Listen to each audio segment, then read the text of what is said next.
The pick is in. Dylan Harper. The Dallas Mavericks have made a selection in the 2025 NBA draft. I'm Tanisha Batiste, and I'm joined now by host of Locked On Mavs, Nick Angstad, and the Mavs have selected Cooper Flagg, the small forward, power forward out of Duke with that #1 pick. So Nick, the Mavs had a 1.8% chance of winning the #1 pick in the 2025 draft, but once they did, come on, was there any universe in which Dallas would not have selected Cooper Flagg? You know, I'm just glad that we live in a world where there's no surprises from the Dallas Mavericks anymore. There's not going to be a groundbreaking trade that just completely throws everything out of proportion and throws everything out of whack. I'm glad that this was just boring. It was normal. It was Cooper Flagg the whole way. As soon as they got the #1 pick, there was no choosing anything else. He is that good. In the last 10 years, maybe even going back farther, only Victor Wembanyama has been a better prospect than Cooper Flagg. He's that good. He's that good on both ends of the floor. And there's just no reason for the Mavs to even consider anything else. Yeah, I'd have to agree with you as well, because obviously, Nick, we had to start there because we know, and we'll talk about it more in a second, but we know the much maligned Mavericks franchise these last couple of months ever since the departure of Luka Doncic. So some pundits were out there saying, hey, anything could happen. But yeah, I do feel like this maybe was, no pun intended, by the way, but locked as it could be for a #1 pick, if you will, other than maybe, like you said, we saw the likes of Victor Wembanyama. Now, this is a unique situation that the Dallas Mavericks find themselves in. A team that made the NBA Finals one year, lottery the next. How much pressure will actually be on Cooper Flagg to produce now to get the Mavs back in championship contention? It's this rare scenario where there's not going to be a lot of pressure on him early. There's going to be pressure on him to be good long-term and for him to develop and for him to become an all-star level, all-NBA type player, all-defensive player in his case.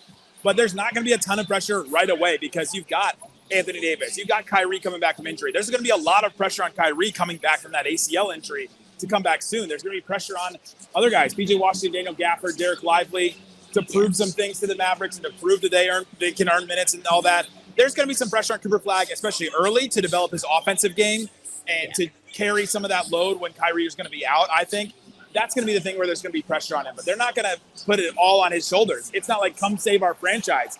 He's going to have to save the franchise in 2 or 3 years, but right now, Anthony Davis has all the pressure on him if you're a Dallas Maverick. I really like that for him, Nick, because, yeah, normally you do have a situation like what Victor Wembanyama was going through where it's like, hey, come back and make this franchise relevant. And that's something that, hey, he shouldered that pressure very well. And then you look at even a Zachary Reese-Shea with the Atlanta Hawks. Didn't have to be the savior because you have a Trey Young. But in 2 to 3 years, you may have to be that guy. So, yeah, you're right. Cooper Flagg probably has more of the developmental trajectory of a Reese-Shea versus maybe a Wembanyama, which could be a good thing. But when you look at him, obviously, even as good a prospect as he was coming out of high school, you still saw him make strides in that 1 year at Duke with shooting and with shot creation and how much of prowess he had with that. But what for you is maybe the biggest area you want to see him improve in heading into this upcoming season? Yeah, you talked about the shooting. We need to know if that's real, right? That was the big question about him coming into his first year at Duke is, can he shoot the three? Can he credibly shoot it? And he shot 38% from three and then 44% in conference play. He really proved that to a lot of people.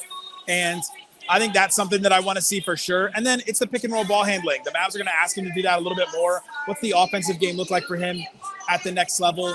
And can he lead an offense? Can you task him to do that? Is he a point forward or are they just, you can run it every once in a while? How much of a load can he handle really? But again, he's 18. There's so much time and room for development. By the time this next era of the Dallas Mavericks is over, this next run with Anthony Davis, Kyrie just signing that 3-year deal. Nico Harrison has a 3-year deal, actually. When that's over, he'll be 21 years old, Tanitra. Crazy to think. There are players that are going to go in this draft that are 4 years older than that. It is wild how young he is, and the player the Mavericks are getting, absolutely awesome. Nick, you are boots on the ground for us. So when you think about this Dallas Mavericks fan base, how much does the opportunity to build around Cooper Flagg maybe ease their pain a little bit from the departure of Luka Doncic? I mean, how are they feeling in Big D? I've been hearing from so many Mavericks fans. I talked to so many. I just talked to some like 5 minutes ago. That they're like, we were kind of out. We were down bad. We were thinking that it wasn't really we weren't gonna ever come back to the Mavericks, and now we're back in, baby. Like that's what they're telling me, that they're just so happy about it. There are gonna be some that are just done. They're in our comment section every day on YouTube saying, "Hey, we're done. Stop talking about this team." They're still checking in on the content though, Tanitra. They're still checking in on the show, which makes me think they're not fully done. But No. there's gonna be some people that were just completely alienated by that trade. Some of them became Lakers fans. Some of them just are done with basketball. We've had people that have said, "Can I send you all my Mavs memorabilia because I'm done with it?" But this, I think, helped a lot of fans. The fans deserve this. A lot of people say Nico Harrison didn't deserve to get this pick, and you know what? Probably did. But the fans absolutely did deserve this because of what they went through with that Luka trade. Having a player that they loved and watched grew up and all that and supported through everything, to get him ripped away. The next year after going to the finals is absolutely wild still to me. But they deserve it, and I'm so happy for Mavs fans that they get to watch Cooper Flag for the next however long. Exactly. Yeah, it's one of those where we like to, some people like to call it beauty for ashes. So I think those guys who are still probably in your comments and in your DMs, low key, they're coming back around. Appreciate you, Nick. Come on back. We'll take you all. You'll take them all. You'll take them all. Appreciate you. For more on Cooper Flag, here's Locked On Blue Devils host JJ Jackson. Period. I'm JJ Jackson of Locked On Blue Devils, here to tell you why the hype is justified for the soon-to-be number one pick in the draft. Cooper Flag, great size, 6'9", over 200 pounds. Flag can hold up physically down low while maintaining his perimeter fluidity. His jump shot is pure, especially from the mid-range, and his ability to both catch and shoot and isolate make him adaptable in all situations. His experience with Team USA last summer prior to the Paris Olympics, before he ever even played college basketball, was invaluable and had NBA personnel already salivating over what the pride of Maine was going to be. Flag's motor is high, and the defensive chops of a winner he's got, averaging a block and a half and a steal and a half per game while playing at Duke and leading them in every offensive category. Cooper Flag is one of the rare prospects with automatic Hall of Fame potential. The only question is who's going to be lucky enough to draft him first overall. Cooper Flag is the real deal. He is the main event. For more Duke basketball news and notes, make sure you check out Locked On Blue Devils.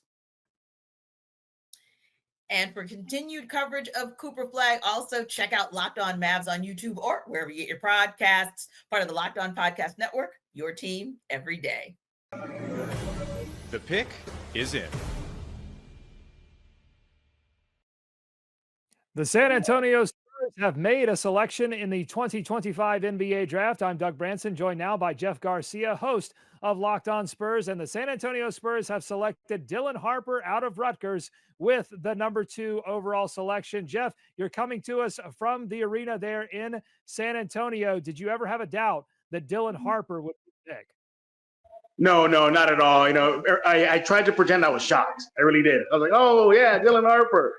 But regardless, yeah, I mean, look, it was obvious. This is a case of the best available for San Antonio. You know, you roll out there with Castle, Fox, and Harper now, and you just figure it out. You cannot let this type of talent get away from the Spurs. The Spurs did exactly that. They didn't let him slip. You got a guy that can dribble with both hands. So he's a lefty. He's a righty. Good stock. You all know who his dad is. So all in all, I think with this guy, you know, I would not be surprised if he's pushing for a starter job towards the end of the season, because I think he's going to push this team at the borderline to getting out of the rebuild. I think this is perhaps the last brick in that wall they needed to build, that bridge, and we're ready to rock and roll. I think this team is going to get some seasoning under them, get them little, chemistry together. Harper, Castle, Fox, Wemby, the list goes on and on. You guys have a potent team here. Well, you mentioned those 3 guards there. So they came into this draft with De'Aaron Fox, with the Rookie of the Year, Stephon Castle. How do you feel like Dylan Harper, also a guard that liked to be on the ball there in Rutgers? How do you feel like he's going to fit into that rotation? Is he going to come off the bench? Is he going to start? I got him coming off the bench to start the season, but I also have him maybe pushing for a starter job towards the end of the season. I think he has that type of potential in his rookie year. Look, they got so many switchable players now. Castle, he can play the 1, he can play the 2, he can play the 3. How about Harper? 1, 2, 3, possibly the 4. So when there's positionless basketball, this just proves that the Spurs are committed to that, to pretty much bringing themselves a team that can just do it all. So many interchangeable players on both ends of the court. Oh, man, such a great pick for the Spurs. I think this team is going to be ready to rock and roll next season. What about Dylan Harper's skill set excites you most about adding him to that Spurs young core? Able to create some space for Wemby. Now, he may not be a great three-point shooter, but his two-point percentage is pretty good. The Spurs desperately need some floor spacers for Wemby. We saw that last season. There wasn't that many there that can do that for you. Keldon Johnson, he's not known for that. Devin Vassell, he's just streaky, but you definitely have somebody now who will help them, push them, and give not only just Wemby some space, but also a guy like Fox to operate, Castle to get there. Also like the fact that he can get to the rim and finish, create his own shot. I like that the Spurs have another shot creator on the roster now. You put that all together, and yeah, I mean, this team may be a team that you can't sleep on anymore moving forward.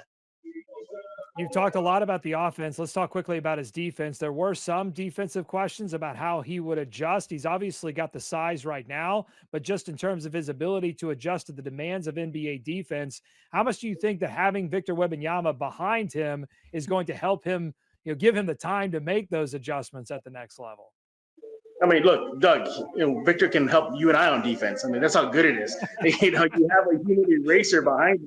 You can gamble. You can play a little bit on the perimeter when you have that eraser behind you. So I think with time, that will come. Defense for rookies usually doesn't come later until their career, unless your name is Steph Castle. But nevertheless, I think playing in that system in San Antonio where defense is preached first, they brought in Sean Sweeney from Dallas, who was a huge factor when it comes to defense in Dallas. So I think that's going to help Harper and his development and the defensive end. Is it a concern? Yeah, but I think something he'll get used to and adjust to as his career begins in San Antonio next season. Okay, Jeff, we're going to let you get back to work, and you've got one more pick to cover. Theoretically, they've got the 14th selection, so we might see you back here in just a bit. For more on Dylan Harper, here's Andy Patton from the Locked On College Basketball podcast.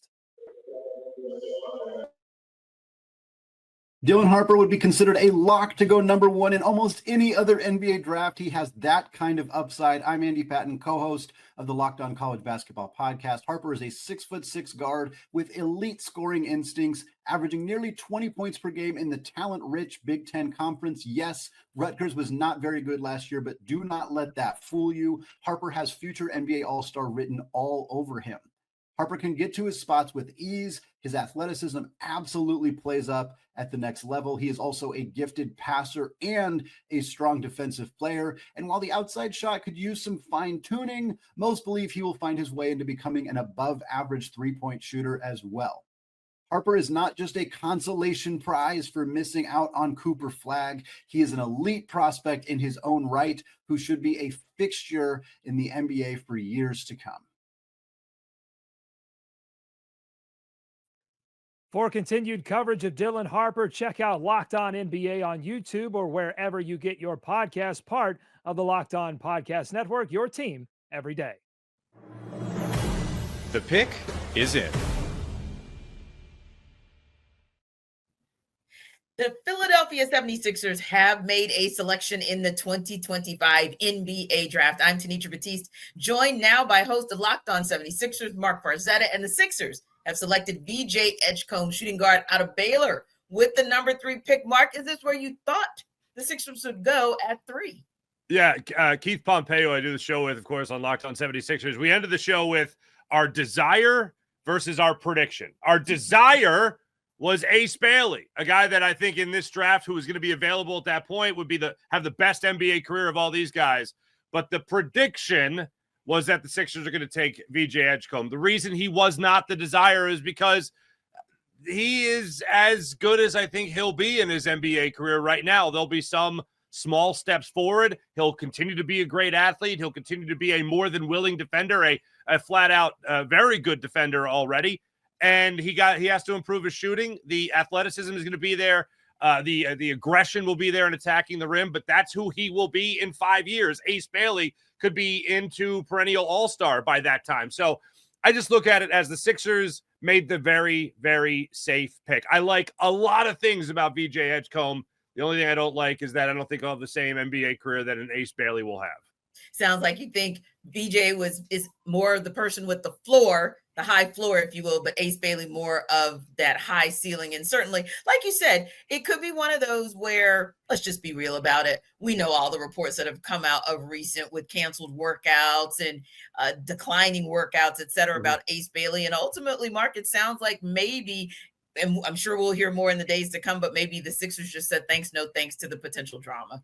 Yeah, and the another narrative that started to get out there as well was that a GM that's going to take Ace Bailey, or in the Sixers' case, a president of basketball operations in Daryl Morey that's going to take Ace Bailey, is a GM that is safe in their job, that feels safe and secure in their job. That is not Daryl Morey. That is not who we're looking at right now in Philadelphia. So my prediction was the idea that he needed to have somebody that he knows could help him right now. Less of a project, certainly, and someone that I do. Here's one thing I love about Ace Bailey, and it has nothing to do with what the stats or anything like that. It's everything to do with the mentality that he has. This guy loves the game of basketball. There is no doubt that he loves the game of basketball and not what the game of basketball brings him, for instance. So that's one thing I could say for sure you can at least have a sigh of relief in Philadelphia about, is you can't doubt the mindset and determination of VJ Edgecomb.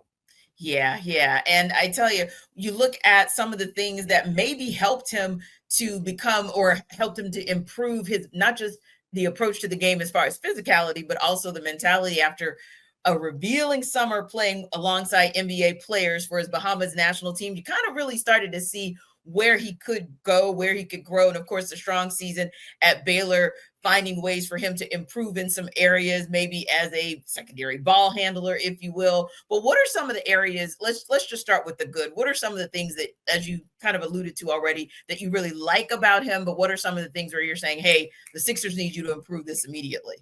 Oh, I mean, overall, I think it's slot selection when it comes to his offensive game. I mean, the ability to attack the rim is right there. I mean, you talk about being NBA ready in that regard, it's right there. You talk about, again, being more than a willing defender, being a very good defender with a defensive-minded head coach like Nick Nurse, then that's one thing that they're going to tee off on immediately. But when it comes to improvement, I think about shot selection. I think about overall court vision, if the Sixers need him to take over a point guard role at all in the near future here. Tyrese Maxey, of course, more of a guard. He had the transition to more of the point guard responsibilities. And now you're looking at VJ Edgecomb having to make sure that he takes that big leap forward when it comes to his overall offensive game. He did say something before the draft during the last night, as a matter of fact, that the draft eve, if you will, media sessions, where he just said, the Sixers and I basically feel like we're on the same page when it comes to the defensive aspect of the game. That's great. The Sixers have had somebody in the not too distant past named Matisse Thybulle. That was a very good defender, had no offensive game whatsoever, unfortunately, and never really developed that here in Philadelphia. And look, I'm hoping he does in his NBA career, but I think a guy like VJ Edgecomb comes to the NBA already with a great mindset as far as attacking the rim. So that's something that you can look at with him coming into the NBA and being ready to play in that regard. The step forward, overall shot selection when it comes to his NBA career. Well, Mark, I know the Sixers want him to hit the ground running because they say that the East is wide open, of course, with the unfortunate injury to Tyrese Halliburton, with the Knicks still in a kerfuffle about who's going to be at the helm with the departure of Tom Thibodeau. It's going to be interesting to see if the Sixers and VJ Edgecomb can take advantage and actually make some noise in the East this upcoming season. Appreciate you, Mark. And of course, for continued coverage of VJ Edgecomb, check out Locked On 76ers on YouTube or wherever you get your podcasts. Part of the Locked On Podcast Network, your team every day. The pick is in. The Utah Jazz have made a selection in the 2025 NBA Draft. I'm Doug Branson, joined now by David Locke, host of Locked On Jazz. And the Utah Jazz have selected Ace Bailey out of Rutgers with the 5th overall selection. David, there was a lot of talk about his unusual pre-draft process. What do you think ultimately led the Utah Jazz to select him 5th overall? I think the Jazz were completely unfazed by all of that. I think it was irrelevant to them, and they made the decision that at number 5, he was the best player available for them. The Jazz have been in the midst of this rebuild for a while, but they don't have pieces on this roster right now that you're not trying to duplicate or avoid. They're looking for the best player available. 6'8", 7-foot wingspan, 8'11" standing reach. It's not something you can get very often. Plus, he makes shots. That's the 5th pick of the draft, a surprisingly low 5th pick of the draft. He was you remember when he came out of high school in Georgia, he was the number 1 player in the country, expected to be the number 1 pick of the draft. Then Cooper Flag reclassified, and he slid down to, at that point, either 2 or 3, ends up 5. That's right. He has an extreme confidence. He definitely wants to be a star in this league. Will he have the opportunity to get those early minutes, early shots to start to develop that star power that he so desires in Utah? Well, he's averaged 34 points a game as a senior in high school, and he acted like that same approach was going to be his approach at Rutgers. He was not bashful. He was allergic to assists, and he shot it often and often made some of the toughest looking shots you could possibly imagine. I think obviously in the NBA game, you're going to have to adjust to having other people on the floor that are as good as you. And that's the Jazz coaching staff's job, is to make him understand what his role is and how he fits. But this is a shot maker. And if he gets some space and gets the ability, he didn't attack the rim much in college. His rim rate was really, really low, maybe even a little disturbingly. It's going to be interesting to see, is that because he was playing with Joey from Staten Island, or because of the fact that there was no space on the floor at Rutgers? Or is that because he just doesn't go to the rim very much? That's going to be something, whether the NBA game opens up for him or not. If it does, that's a pretty special talent. The Jazz just got the 5th pick. Yeah. Do you see any other areas of his game that you think he's going to have to develop early on that's sort of going to decide whether he's an early success or not? Yeah. I mean, let's not kid ourselves. You can look at the numbers, right? Like, he looked a little bit like a racehorse with blinders, the way he played basketball.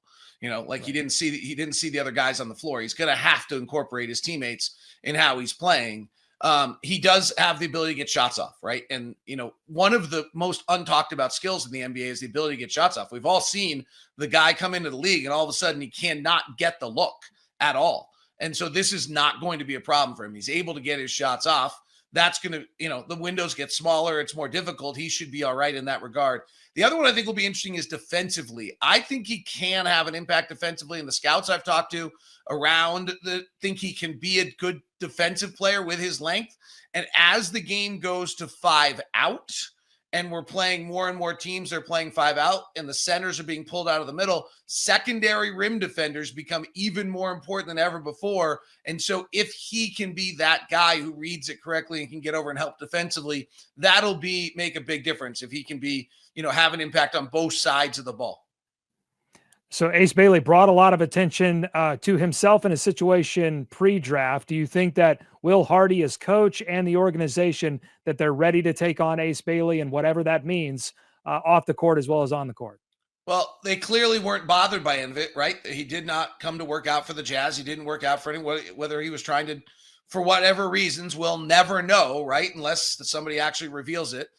You mentioned his utmost confidence. It seems almost a little much when he says on the ESPN that I've got something for Durant and Giannis. Well, I'm sure they've got something for him too. But that's the job of an organization, right? That's why you have coaches. That's why you have your strength and conditioning team. That's why you have player services. That's why you have all these things, is to find someone with this level of talent. And everything I've heard about him is he's a great kid. He's gregarious. He's fun. Everyone enjoys being around him. There is a criticism. Sam Vicente wrote it in Athletic that he has a tendency to lose focus. Okay, well, that's the job of the organization then, to help him mature into the best player he can possibly be. For continued coverage of Ace Bailey, make sure you're checking out Locked On Jazz on YouTube. Thanks for your expertise, David. For more on Ace Bailey, here's Isaac Shade of Locked On College Basketball. Ace Bailey is a phenomenal talent, but due to some parts of his game that need refinement, is it worth spending a top 5 pick on a player who's not ready to be a bona fide star from day one? That's the question that teams picking 2 through 5 in the draft after Cooper Flag goes number 1 are going to have to answer. There's also the why wasn't Rutgers better with 2 top 5 draft picks question. Now, as for Ace Bailey, he can pull up from anywhere and hit anything. His talent as a shot maker is one of the best coming out of the college ranks that I've seen in a long time. His size and length and athleticism scream prototypical NBA wing, but Bailey has a lot of growth when it comes to decision-making and handling the basketball. To balance his offensive giftedness, I was impressed by the strides and desire Bailey took defensively in his lone year at Rutgers. Those physical, God-given attributes should translate to great success defensively if he continues to apply himself. There's also the potential for playing multiple positions in this positionless age, which is great when that person is 6'10", 210. If Bailey can become a more consistent shooter, make better decisions, grow in his handle, and keep making strides defensively, the sky's the limit. The pick is in. The Washington Wizards have made a selection in the 2025 NBA Draft. I'm Doug Branson, joined now by Ben Strober, host of Locked On Wizards, and the Washington Wizards have selected Trey Johnson out of Texas with the number 6 pick. Ben, your first reaction when the pick came in? So after everything fell, once Con Knipple went number 4, as a Wizards fan, goodness, you're going to have Trey Johnson or Ace Bailey available for you at some point in this draft. Ace Bailey goes 5. Trey Johnson was the next best thing for me. I'm over the moon with this pick. This is a guy that can score at all 3 levels, stretches the floor to an extent the Wizards have not had in DC in years. You get rid of your worst 3-point shooter, or your best 3-point shooter, in Jordan Poole in the trade that happens yesterday. And now Trey Johnson, a guy that shot 40% as a freshman en route to the Freshman of the Year award in the SEC Conference, the best in college basketball. I think he fits the mold perfectly here in Washington alongside Bub Carrington, the other guard for DC, who will have an expanded role. I am so thrilled for this pick. Now, pre-draft, there was a lot of talk about Washington looking towards Ace Bailey. Of course, Ace goes number 5 to the Jazz. Were you surprised that Ace went to the Jazz and that the Wizards didn't make a stronger play for him to move up to 3, 4, or 5 to select him? I'm a little bit surprised that Utah took him, but at the end of the day, I'm not, because I think Bailey was the second most talented offensive player in the draft. And throughout this whole process where we had seen the smoke screens that Bailey might be there at 6, I just think to myself, how is a guy this good going to be available at 6? I knew Philadelphia wasn't going to take him, but I actually thought that somebody like Brooklyn would potentially trade up to get their guy in Ace Bailey. So I was a little bit surprised about that, but I think he was too talented to fall to where he did. So that's a great selection for Utah. You get a pure scorer in Trey Johnson and someone that does have star upside. What do you think this pick signals about Washington's view about the rebuild? You've got a young core there. You've got a little bit of a mix of veterans that you brought in at the trade deadline. Where do you see this whole thing shaking out when we get to the beginning of the regular season?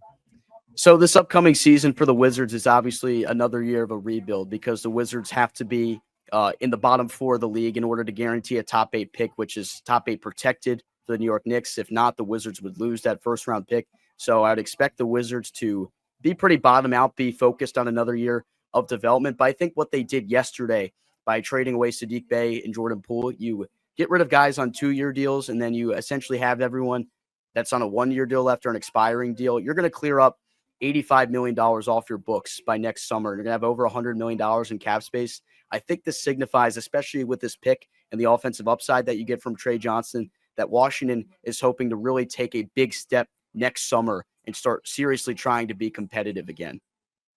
Do you think there are enough shots to go around for Trey Johnson? You've got some young guards that you've invested in. You've got CJ McCollum now in the Poole deal. Are there enough shots to go around to feed Trey Johnson in his rookie season? I think so. And I think the veterans that you have brought up, whether it's Marcus Smart, Chris Middleton, or CJ McCollum, I think these are the perfect guys to teach the tricks of the trade here to a young player in Trey Johnson, who just has so much upside. I think Bub Carrington playmake really well in his first year in Washington. With his role expanding with the departure of Jordan Poole, I expect Trey Johnson to get plenty of shots. It's going to be tough to see how the Wizards focus on who they develop and what that looks like, but I would not be surprised to see Johnson be one of the more ball-dominant players on this team in year number 1. All right. Thank you, Ben, for your expertise. For more on Trey Johnson, here's Locked On Longhorns. Trey Johnson is a walking bucket. What's up, guys and gals? BK with Locked On Longhorns here, telling you about maybe the best scorer in this year's draft. Trey Johnson, as a true freshman, led the SEC in scoring a season ago, averaging close to 20 points per game. Remember, the SEC, the best conference in college basketball history this past year. Trey Johnson stood alone atop the league. He is a true 3-level scorer. He can hit threes. He can make from the mid-range. He can slash and finish at the 10 as well. He's also a great free throw shooter to boot. This game has always been about getting buckets, and Trey Johnson can get you some buckets. He's an emotional player. He wears his heart on his sleeve, but man, when he gets hot, he is tough to stop, and he is going to make one fan base very, very happy at the next level. For more on the Texas Longhorns, subscribe to Locked On Longhorns on YouTube or wherever you get your podcasts. For continued coverage of Trey Johnson, check out Locked On Wizards on YouTube or wherever you get your podcast, part of the Locked On Podcast Network, your team every day. The pick is in. The Phoenix Suns have made a selection in the 2025 NBA Draft. I'm Doug Branson, joined now by Benjamin Garcia, host of Locked On Suns, and the Phoenix Suns have selected Duke center Kaman Malawatch with the 10th pick. Benjamin, we've got a lot to talk about because we have a breaking trade news as well. We'll get to that in a moment. Jake Fisher of the Stein Line called the Malawatch pick a dream scenario for the Phoenix Suns. Do you agree? Woo! What does that sound like, Doug? What does that sound like? It sounds like you agree. It sounds like I agree. Listen, I don't like to be this fanboy that gets excited about a bunch of different things. I like to try to keep things like level-headed. But do you know what I've been through? Do you know what I've been through over the past couple years? We just traded Kevin Durant for scraps. Malawach falls. Mark Williams traded to the Suns. Start playing the damn parade. Playing the damn parade. So I'm feeling good about it, man. Well, and there was a lot of reporting around that Kevin Durant deal that the Phoenix Suns were in search of a center because they wanted to keep the competition level going alongside Devin Booker. Do you think that they'll be able to do that with Malawach? What have you seen in his game? What do you know about him? Is the fit there? Yeah, what I love about this guy, and this is the guy that me and my co-host Brendan, we broke down our top 3 guys we'd want to see the Suns get at number 10. This guy was far and away number 1 on my board, and I believe he would have been number 1 on my co-host's board, but he didn't think he'd be there. But it's kind of reading the tea leaves, man. It felt like you just needed one dumb team to make a mistake, and it feels like one of them did. And I wasn't talking about one like the Mavericks, the Spurs. Those are good organizations, but organizations that continue to make the wrong decisions. And the Suns, I think, benefited here. A guy who Devin Booker, I don't think has ever really had. A center this athletic, a lob threat that legitimately throw the ball anywhere around the rim. He's coming down with it. And the Suns were one of the worst rebounding teams in the NBA last year, especially offensively. This guy is 7 foot with a 7'6" wingspan. Ball's up in the air with him and another guy. He's going to get it. And then defensively, God, man, you talk about a team now with Ryan Dunn, Dylan Brooks, and Malawach. It's a team where you're like, defensively, maybe they're not a complete negative yet because you still have some other holes you need to fill. But overall, man, I'm over the moon with this. Colin Murray-Boyles, I felt like didn't really fit the Suns enough. I wanted to see them commit to the big man role. And Noah Essen wasn't huge on him. I really think the Suns got lucky here and made the right selection. He is a very big man. He is 7'2". He has a 7'6", nearly 6.5, maybe a little bit more than a 6.5 wingspan, 6.8 block percentage, 16.5 offensive rebounding percentages. The numbers are gaudy. And, he was getting a lot of comps to Charlotte Hornets center Mark Williams, who also played at Duke. And guess what? Shams Charania of ESPN reporting that the Suns are acquiring Mark Williams from the Charlotte Hornets for the 29th pick in this year's draft and a 2029 first-round pick swap. It's a little bit of a complicated swap. Your reaction to the trade to not only get one center, but get 2 centers? Yeah, my reaction at first was, oh no, what the hell did they send? The 2029 first-round pick that is going to be the least favorable of like 3 different teams. I believe it's the Cavs, the Jazz, and someone else. It's likely not going to be a very favorable pick. To put it in perspective, one of those picks that the Suns swapped out for the 2031 pick earlier this year was in this draft. They got 3 of those picks. The 29th overall pick this year, they moved that as well for Mark Williams. And you look at what Mark Williams went for before with the Lakers.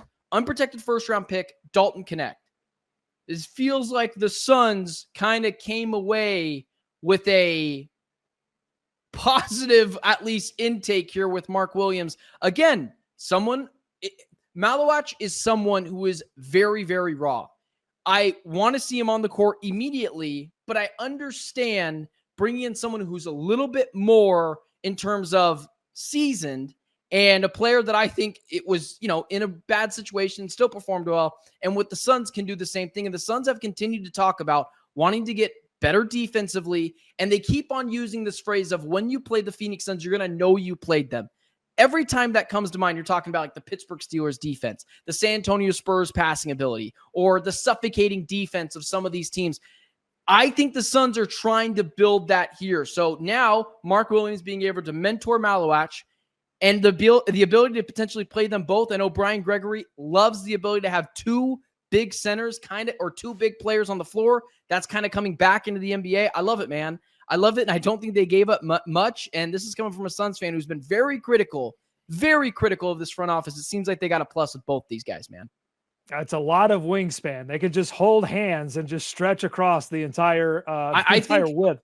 I think if I held Malawatch's hand and you held Mark Williams' hand, we'd connect. That's how far away we are, but we would still connect, man. All right. For more, thank you very much, Benjamin Garcia, sir, for your expertise. For more on Kaman Malawatch, here's JJ Jackson of Locked On Blue Devils.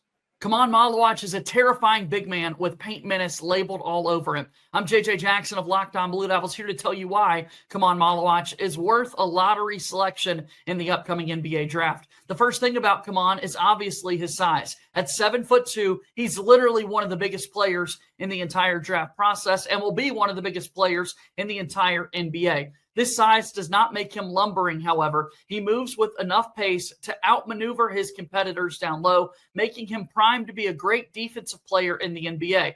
While his shot blocking numbers were not through the roof at Duke, expect him to continually improve on the art of the block and be a multiple blocks a game type player in the league. Offensively, Kaman is still learning different aspects, but it's a great sign when he's able to shoot 77% from the foul line, given his size. As he grows more confident and aware of his size, he'll begin stuffing smaller players in the rim with potential to find some mid-range jumpers at some point in his career as well. Kaman Malawatch can be a menace in the paint, and his potential is there to match his incredible size. For more Duke basketball news and notes, make sure you check out Locked On Blue Devils.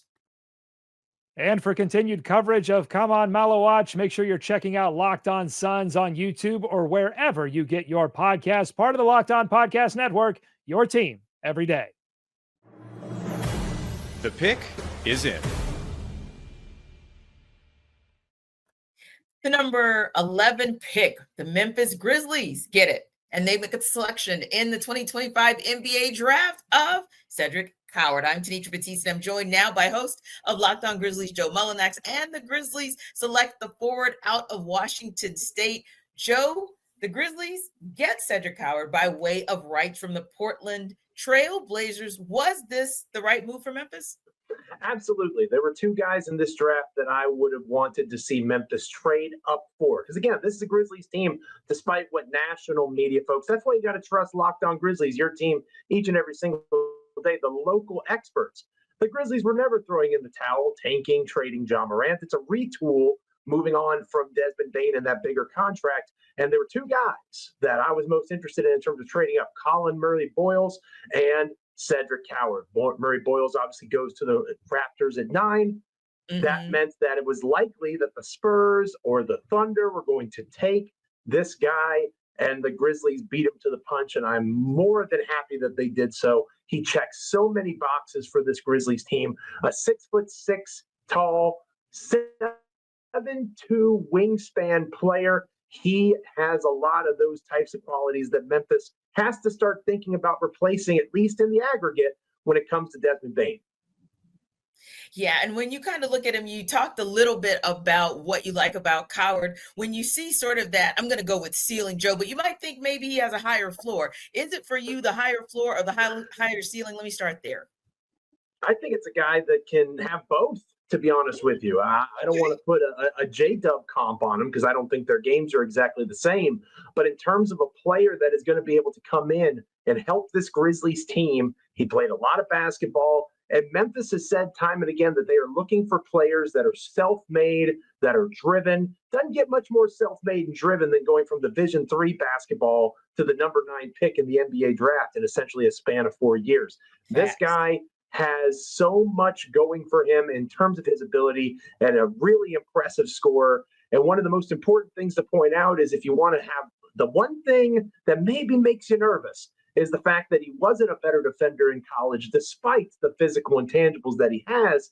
But that isn't connected to what an NBA scheme is. That isn't connected to what this young man can do in a system that's a little bit different than what his college experience was. He has the physical intangibles. You trust Grizzlies coach Tuomas Isalo and his staff to bring out the skills and to bring out all of that potential, building on top of the type of offensive player in particular that he already is. This is a huge win for the Grizzlies. Yeah. And when you look at this Grizzlies team, Joe, and this franchise, obviously they had hopes, dreams, and aspirations for doing more than getting swept out of the 2025 playoffs by one eventual NBA champion, Oklahoma City Thunder. But that said, where do you feel like maybe not from day one, but somewhere early on in the season, the Grizzlies can really get something from Cedric Coward that says, hey, I can see him helping us to move the needle to move us back into contention in the West? This is a guy who I think can be your sixth man. He can be a starter depending on how you view Kentavious Caldwell-Pope. I think that he can do a variety of different things. That wingspan is so important. The Grizzlies clearly see Jalen Wells, fellow Washington State wing, by the way, going back to Jalen Wells being selected in the second round of last year's draft, all the way to the first team all rookie for the NBA this past season. Pretty impressive pick there as well. There's a couple of Cougars now hanging out in Memphis. I do think that there is something to be said for his malleability, right? Because of his experiences and all that he's been through, I think he can kind of be a Swiss Army knife that does whatever you need him to do. If you need him to be a starter next to Wells, I think he can do that for you and provide some offensive pop.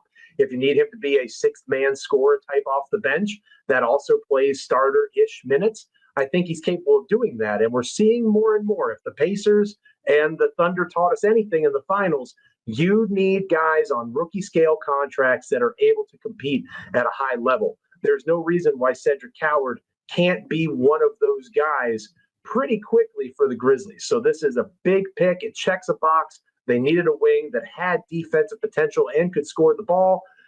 If this guy turns out to be Desmond Bane light, but has a longer wingspan than Desmond Bane, that's a huge win for Memphis in this spot. Well, there is something that these Memphis Grizzlies like coming out of Pullman, Washington.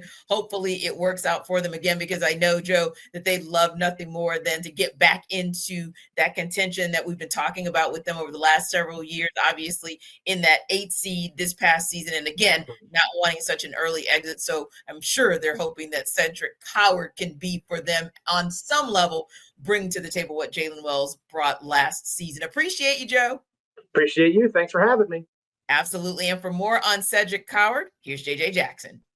And upside are some of the most common buzzwords that we hear when evaluating college prospects preparing to begin their NBA careers. Those buzzwords, potential and upside, are a perfect way to describe Washington State hooper Cedric Coward.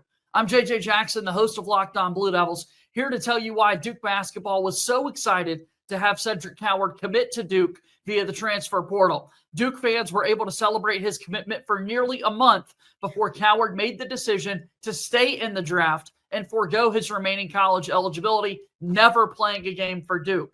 Coward began his college journey at the Division III level before jumping to the D1 ranks at Eastern Washington.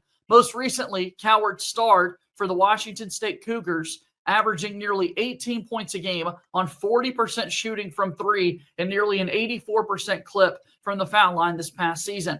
The one big issue and question mark is that Coward only played 6 games this past season before being sidelined with a shoulder injury.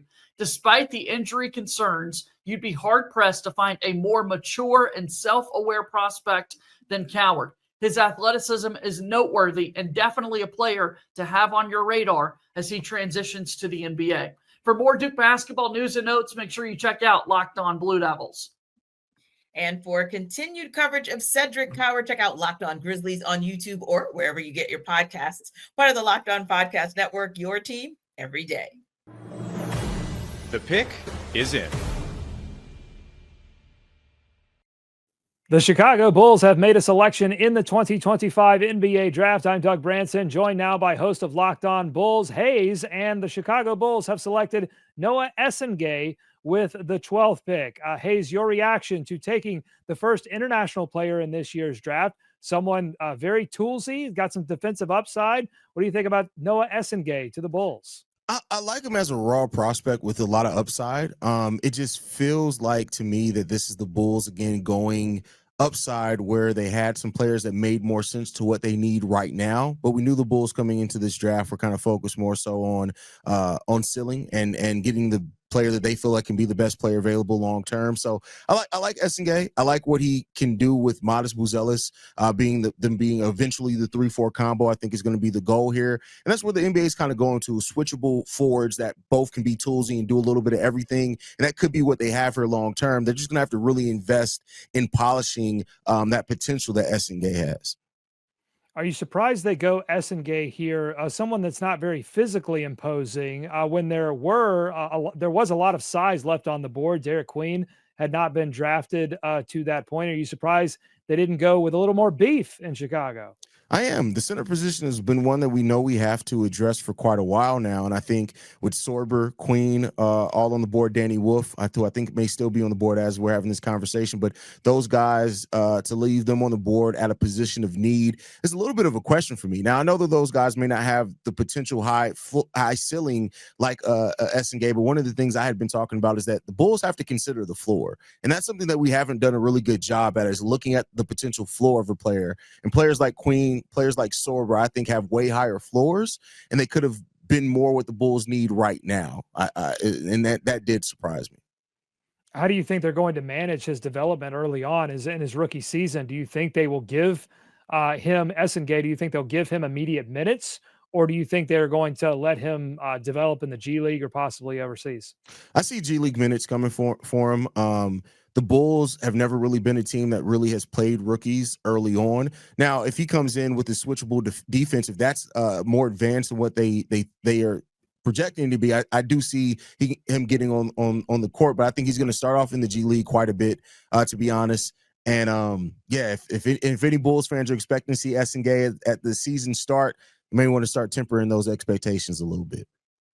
You mentioned early on in the interview, how he's going to pair with another pick that they made last year in Matas Buzelis. When you take those picks, when you zoom out and you look at both of those picks, what does it tell you about what Chicago is trying to do in the short term and the long term? I think it means that they're trying to catch up with the modern NBA. It feels like they are trying to get to the place where they have, like I said, these interchangeable forwards. Think of like Boston. I'm not saying they could reach that level, but like forwards that can do a little bit of everything. It's just they still have things that they need to solidify. We don't know if Kobe and Giddey are going to work long term together. But I think this pick is more so them looking at their pick last year in Buzelis and saying, hey, we may have gotten his pairing there at the 3-4 matchup, which I'm not too mad at if it works out. But that's the big question here. Having Dan Craig and Wes Unseld as two assistants on our bench who have, they've developed players like Jamal Murray and Michael Porter Jr., Bam Adebayo, those type of players. Maybe, they're relying on that to help his development along, but I don't think he's going to get a lot of minutes right away. All right, you can catch Hayes on Locked On Bulls. Of course, you can also catch him on Locked On NBA, where he's my co-host. So I'm sure we will be talking about this pick as well as all the other picks tomorrow on Locked On NBA. For more coverage of Noah Essengay, you can find Hayes and his co-host Pat, the designer, on Locked On Bulls on YouTube or wherever you get your podcast, part of the Locked On Podcast Network, your team every day. The pick is in. The San Antonio Spurs have made a selection in the 2025 NBA Draft. I'm Doug Branson, joined now by Jeff Garcia, host of Locked On Spurs, and the San Antonio Spurs have selected Carter Bryant with the 14th pick. Jeff, you are there in the arena. What was the reaction to the second draft pick made by the San Antonio Spurs in Carter Bryant? Let's just put it this way. Everybody said, thumbs up, A+, way to go Spurs. And the basketball gods smile on San Antonio once again. look, you got themselves a 3-and-D kid. Guy can knock it from the three-point line. But he's known for defense, and you come to San Antonio, you better play defense. So we are good on that. He checks a lot of box. Defense, check. Three-point shot, check. And that's very important because the Spurs, let's face it, they were terrible last year from the three line. So they needed that instant floor spacer, which you're going to get with Bryant. Thing is, though, will he get minutes? That's what I'm worried about because the position he plays is already occupied by Barnes, Keldon, Vassell, possibly Harper. So will he get minutes in San Antonio? Yeah, that remains to be seen. Would not be surprised if he's in the G League for a little while, though. Not necessarily long on productivity, but long on potential. Carter Bryant enters the NBA draft, and he is getting a lot of really good reviews. I'm Mike Luke from Locked On Wildcats. All right, Carter Bryant only averaged 6-4 this year, as a lot of people know, but shot over 40% from three-point range, measured it in over 6'6", with an almost 6'11" wingspan. An incredibly good kid as well that is going to interview well, and somebody that has been known by scouts for a long time, a McDonald's All-American. He fits in about anywhere, but worst case scenario, he's a 3-and-D player, and I think that's what really, really intrigues NBA scouts, is that this is a guy that you can pencil in and you know exactly what you are going to get from him. Could he be an all-star? Maybe. But worst case scenario, he's going to be somebody that's going to average in double figures, and he is going to be a very, very good part of any winning basketball culture. For continued coverage of Carter Bryant, make sure you check out Locked On Spurs on YouTube or wherever you get your podcast, part of the Locked On Podcast Network, your team every day. The pick is in. The Oklahoma City Thunder have made a selection in the 2025 NBA draft. I'm Tanitra Batiste, and I'm joined by host of Locked On Thunder, Rylan Stiles, and the Thunder have selected Thomas Sorber, the center out of Georgetown, with the number 15 pick. So the Thunder get Sorber by way of rights from the Heat via the Clippers. That's so NBA, right? But was this move the right move for OKC, wrong move, or surprising move for you, Rylan? Yeah, I think that it was the right move. This is a guy that the Thunder have been high on this entire draft process, obviously leading to him being picked here, but it was the prediction on Locked On Thunder before the draft, and so it comes true with pick 15. He fits exactly what the Thunder want to do. I mean, he gives them another body in their front court, one that plays their exact style. He has one of the largest wingspans in the entire NBA, much less the draft class, now that he's officially in the NBA. His defense is sound. I mean, he is a brilliant weak side defender that can create chaos, which is the brand of basketball the Thunder play. And then offensively, he has a lot of play finishing in his game that can help ease the struggles of the half court from OKC. And then you also can utilize him as a high post playmaker, which the Thunder have done traditionally under Mark Daigneault with Al Horford, Jay Will, Isaiah Hartenstein, and now possibly Sorber. So it's a great pick for OKC. And it's interesting, Rylan, because when you mentioned that, just adding, the first thing I thought when I saw this pick was, man, they already have an embarrassment of riches. If we're not talking about the embarrassment of riches as it relates to draft picks for Oklahoma City, it's that depth. And you are absolutely right. It just brings depth to an already solid front court. I mean, you're talking about Isaiah Hartenstein, and you can just interchange Chet Holmgren, or sometimes they'll go with double bigs. And yeah, it just looks like this is one more guy who can, to your point, take that pressure off of them. And in situations, and of course, Rylan, you certainly hope you don't have another situation where Chet Holmgren is down or Isaiah Hartenstein goes down. But I'm sure for the Thunder faithful, it's good to know you've got a guy here that seems like he could be a bit of plug and play.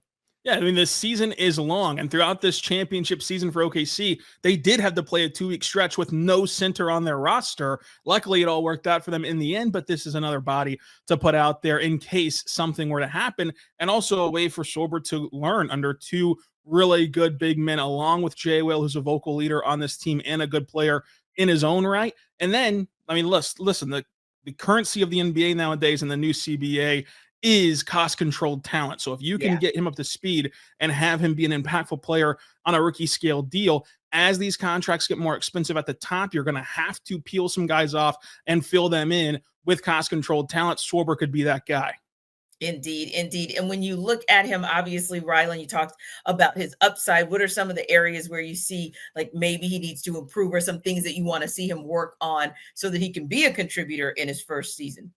I mean, if there's any way that he can improve as a catch and shoot option for OKC. That seems like a pipe dream, but they do have a world-class shooting coach. I don't think that that's realistic, though. I think that you'd more so want to see him improve as an option for OKC in the pick and roll, really cleaning up his ability to lay fundamental screens and get to the basket and be more of that rim roller that you need from the center position if you're OKC, because a lot of the options they have right now, they do certain things like Chet Holmgren's an excellent pick and pop guy, not a traditional roller. And so if a more realistic path for Sorber to become really impactful offensively would be screen setting and getting to the rim where he actually converts at a good clip, but you've got to get downhill to do so. But he can really be a safety net for OKC in the dunker spot as well. And then defensively, it's just about his footwork because he has everything else. And the reason why he's already able to defend in space is because of his length to recover and block shots from behind. But if he can get a little bit better staying in front of guards, then he really can hit the ground running in OKC. Well, don't sell yourself short, Rylan. If you want catch and shoot to be a dream, this is draft night. We can dream, can't we? Appreciate your time. Thank you. For more on Thomas Sorber, here's Locked On College Basketball host Isaac Shade. Thomas Sorber is a throwback big at 6'10", 255. The problem is that the NBA isn't often looking for throwback bigs that can't stretch out beyond the three-point line. So the question NBA front offices are going to have to answer, does everything else Sorber brings to the table, which is a lot, negate the lack of shooting? Because in his lone season at Georgetown, Sorber scored 14.5 points to go with 8.5 rebounds, 2.4 assists, 1.5 steals, and 2 blocks a game. So while the three-point shooting at 16.2% and the lack of modern big lateral mobility are massive concerns, the combo of Sorber's adept passing out of multiple situations, his rim protection, his motor, and his touch around the rim, those are going to be more than enough for an NBA team to want to snatch him up. There's also the issue of his season-ending foot surgery at Georgetown this year. That always scares me with big, so we'll keep our eyes on that. But if the three-point shot can develop, Thomas Sorber could be one of the steals of this draft. For continued coverage of Thomas Sorber, check out Locked On Thunder on YouTube or wherever you get your podcasts. Part of the Locked On Podcast Network, your team every day. The pick is in. The Portland Trail Blazers have made a selection in the 2025 NBA Draft. I'm Doug Branson, joined now by host of Locked On Blazers, Mike Richmond, and the Portland Trail Blazers have selected Hansen Yang with the 16th pick in the NBA Draft. Yang, a monster of a man who played his last 2 seasons in the Chinese Basketball Association. Mike, this feels like the first surprise pick. In fact, watching the draft live, it felt like a surprise pick to Hansen Yang, who came down from the bleachers. I don't believe he was invited to the green room, though he was in attendance in Brooklyn. Did it surprise you? Yeah. Come on, Doug. Yes, this surprised me. Young was in the building. He worked out for the Blazers at the practice facility in late May. He was one of their early workouts, but it was one of these workouts he said, like, oh, it's only second round guys. It's second round hopefuls. They're just doing like due diligence for if they get a second round pick or if they want to invite someone to summer league or a 2-way contract or whatever. Not at freaking 16. This was a stunner. This is a call your shot type of pick. No one else, just perusing the mocks here. It's a name I knew. I knew he had like an impressive combine showing and was on some radar, but perusing the mocks before I hopped on here, the highest place I saw him mocked was the final pick of the first round. To jump up at least 15 picks to get him at least is a stunner. So what do you think? Now, this was a trade back. You were originally, the Blazers were originally at 11. They trade back with the Memphis Grizzlies to move to 16. What do you think they saw in him that really forced them to make this pick? Okay. I don't want to pretend like I know anything about this gentleman. I want to be clear that on draft night, as we were recording this, this is a totally new. I'm going to learn more about it before I record my own podcast and in the future in the coming weeks. But at the combine, he showed out particularly as a passer. He's just a really big dude with a good passing feel. I think he made some jumpers and shot okay from distance in the 5-on-5 scrimmaging. So he helped himself at the combine. He's really big. And has some intriguing skills, but there's questions, like at least early questions about his athleticism to play at the NBA level. If they get this right, this is an all-timer. if it's what most of the consensus thought about Young coming into this game, or coming into the draft, boy, is this a surprising pick that they will be well remembered for. So do you think this changes anything about the Blazers' current center rotation? Of course, the Blazers took a center last year in Donovan Clingan. You also have DeAndre Ayton on the roster and Time Lord Robert Williams. Does this change anything at all, or do you see Hansen Yang as someone that they are going to develop slowly behind the scenes? I can't imagine that he plays based on what we know about him. Maybe you would assume that if Ayton's still on the roster, he soaks up, 28, 32 minutes a night, and all of the remaining minutes go to Donovan Clingan. Robert Williams still recovering from likely from off-season knee surgery. I can't imagine he jumps into the rotation. But if you make this pick at 16, maybe they know something I don't. I'm going to say they do know something I don't, because I know nothing at this point. But I would be, from where I sit, I'd be hard pressed to see Young jump into the rotation.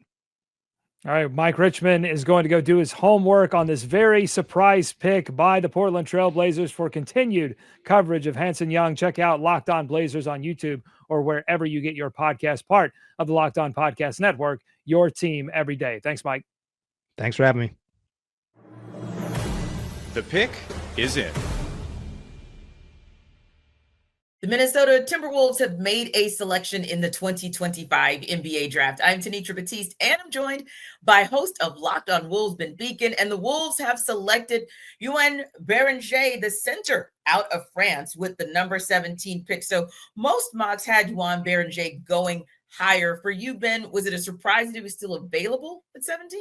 It was, yeah. I mean, on Locked On Wolves, I talked through like 15 guys that I thought would be there, and 13 of them were. And I didn't talk about Baron because I thought he was gonna be drafted higher. A lot of mocks had him in the kind of 10 to 13 range, and as he started to fall, it did look like it could be good value for Minnesota. And the primary reason I think that teams may be hesitant is just he's only been playing basketball for like less than 4 years, and it is an extremely raw prospect. If you look at his stats in Europe, they're not exactly eye popping if you look at his per game stats. So it's understandable why maybe some teams, or people might be looking at this pick and be like, I don't know. But there's obviously a lot to like in terms of potential development down the road. Yeah. And also when you look at him from just the perspective of how the Minnesota Timberwolves roster is currently constructed, where do you see him kind of fitting in to contribute to the front court for Minnesota? Yeah, I mean, they are reporting he's not going to be stashed in Europe. He is going to come over right away. And Minnesota Minnesota does have some question marks in the offseason. Both Naz Reid and Julius Randle have player options that need to be either opted in or out of in the next week. By the end of the month of June, we'll know for sure. Odds are they probably both opt in, and maybe they try and extend one. So there's a little bit of insurance there in case they lose one of those guys. But again, he's still 18 years old and he's very raw. He's only been playing basketball for 4 years. So are they really going to count on him this year? Probably not. I would say this is more of a, what's the plan after Rudy Gobert? And he's certainly more mobile than Rudy. He's a different player than Rudy Gobert, but he is the best shot blocker in the draft. And he is a big. There's no offensive game. There's no perimeter game to speak of on offense. He's a lob threat. He's a role guy offensively. Rudy Gobert has like 3 more years on his deal after his most recent extension, at least 3 more years plus a player option. So does he become the primary backup if one of Naz or Julius Randle's gone in the next year? Probably. But I don't think he's going to be asked to play, real backup center minutes right away, assuming that at least one of, if not both, Naz and Julius Randle are back next season. Yeah, so it would be more like a stash, to your point, not so much stashing him overseas, but maybe just stashing him on the depth chart, which is good because when you think about where Minnesota was, obviously the Timberwolves didn't go as they had envisioned as far as the postseason goes, but certainly you're looking at a team that wants the opportunity not to just have the chance to kind of upend and go higher and further than they went this year, but also kind of looking down the road, to your point, what is this going to look like for the next couple seasons, especially when you think about a loaded West. So we talked a lot about what some of Baron brings to the table, just in terms of maybe where he needs to improve. And like you said, at 18, sky's the limit. But what do you feel is like maybe that biggest upside for him, assuming that it's more that he has a higher ceiling than a floor? Yeah, I mean, the ceiling is is gigantic for him. I mean, he's already the best shot blocker in the draft. He's not 19 years old. He's ultra athletic. He's got a 7'4.5" wingspan, and he's a legit 7 feet. And indications are he's still growing. So he's already switchable on the perimeter. Like you probably could put him out there and he could guard a lot of guys, really 2 through 4, if not 2 through 5, probably 2 through 5 on the perimeter. And, he's a little bit slight to be guarding in the post right now, but as long as he continues to grow and be, built up by an NBA strength and conditioning staff and an NBA coaching staff, the sky really is the limit, as you said. I mean, he's 18 and he's already got all these impressive qualities. He's going to be able to be a fantastic help side shot blocker, a good point of attack defender at his size, super switchable. You're not going to have to worry about him in space already. And the offensive game is where all the growth needs to happen. But because he's so young and he's not awkward, given his size and his wingspan, he really is nimble. He's fluid. He's got really fluid hips and that helps on both ends of the floor, especially defensively. But the question is, what can the offense turn into? He really is a blank slate. And that's the biggest question, is like, he doesn't do much other than catch lobs and finish around the rim right now on offense. But because of how fluid he is defensively and clearly has an impressive ability to pick things up quickly from a scheme standpoint, there is a lot of upside on the offensive end too, just because he's going to keep getting better. And he already is so talented in such a huge athletic frame that, as you said, the sky really is the limit for Beringer. Well, we got to say Victor Wembanyama, good returns from him. Zachary Risache, good returns from him. And I'm sure the Timberwolves faithful hope for good returns from Yuan Baron. Appreciate you, Ben. And for continued coverage of Yuan Baron, check out Locked On Wolves on YouTube or wherever you get your podcasts, part of the Locked On Podcast Network, your team every day. The pick is in. The Utah Jazz have made another selection in the 2025 NBA Draft. I'm Doug Branson, joined now by David Locke, host of Locked On Jazz. And the Utah Jazz have selected Walter Clayton Jr. out of Florida with the 18th pick. David, what drove Utah to trade up from number 21 to number 18? Was it Clayton's championship pedigree, his shooting ability, playmaking upside, all of the above? I mean, they wanted this guy. That's clear, right? When you trade up for 18, and if you go back to the draft and look at it, there were a lot of guards on the board. The guards had kind of slid with the surprising pick from China by Portland and things of that nature. So the board was sliding for guards, but they weren't interested in any guard. They wanted this one specifically in Walter Clayton Jr. I think competitiveness, I think the winning, I think is a real mantra that we're hearing since Austin Ainge has taken over the decision-making for the Utah Jazz. And Austin Ainge made an interesting similar pick a few years ago with the Boston Celtics in one Peyton Pritchard, who was a 4-year college player out of Oregon that's turned out very well. Might have some similarities to Walter Clayton Jr. What do you like about the pick and about Walter Clayton Jr.'s game and how it fits in with what Utah needs to fill in terms of gaps and what they would like to do next season? Well, I don't think there's any question that when you talk about Walter Clayton Jr., the first things you're going to talk about is the 30-point game against Texas Tech and the 34-point game in the national championship against Auburn. They're pretty awesome, big-time moments.